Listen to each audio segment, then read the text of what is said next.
Live look across downtown this morning. We've got temperatures on the cold side of things, to put it mildly. Here's a live look there, and here come the current temperatures. 35 in Macon, 37 in Gordon this morning, 39 in Milledgeville, and 42 in Eatonton. The dew points, they are low as well, so the air very dry outside. Likely going to need the chapstick if this continues for the next few mornings, which it's expected to, so something to keep in the back of your mind there. The surface map does show the cold front that rolled through here a few days ago continues to roll south. It's down to the south of us now. That means we're on the dry side of things. That means it is also on the cold side of things, to put it mildly, across central Georgia, high pressure up towards the north there. And take a look up into West Virginia. Some snow this morning. And are you ready for this? Yesterday in the northern Georgia mountains between Ellijay and Blue Ridge, we saw a few snow flurries as well across the Peach State. So not every day you see that in October, not every year, I should say there.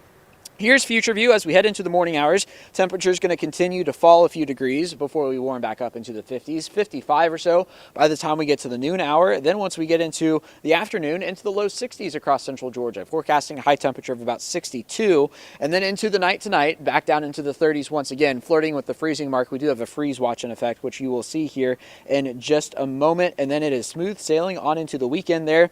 Here we go into Saturday, on into Sunday.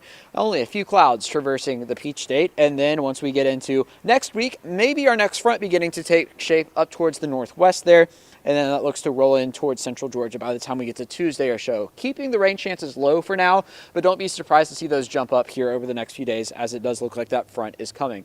Now, the cold weather this morning is record threatening. We are seeing a record of 34 this morning. We could break that in Macon. 35 is the record for tomorrow, or 35 is the forecast for tomorrow. 38 is the forecast for Friday. Here's how that stacks up against the records. Again, forecasted to break a record this morning, forecasted to come close to a record tomorrow morning, but if we get to 32, then we will break that record and then not come too close to it there on Friday.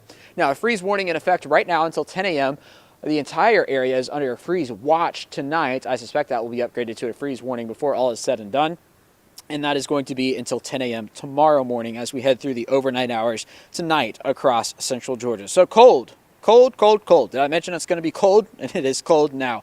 Today, 62, a little warmer, sunny. Sun rises at 7:42 this morning, getting closer to 8 a.m. there. 35 for tonight. Again, protect those pets, those pipes, those plants, and it is going to be cold all across the area, potentially below freezing in a few spots. Here's the 7-day forecast. We've got 62 for today, 65 for tomorrow, overnight lows in the 30s through Friday, but there is a light at the end of the tunnel, and that light is the weekend. How about mid-70s after starting each day off in the 40s, back to 81 by the time we get to next Tuesday before our next cold front arrives mid-next week.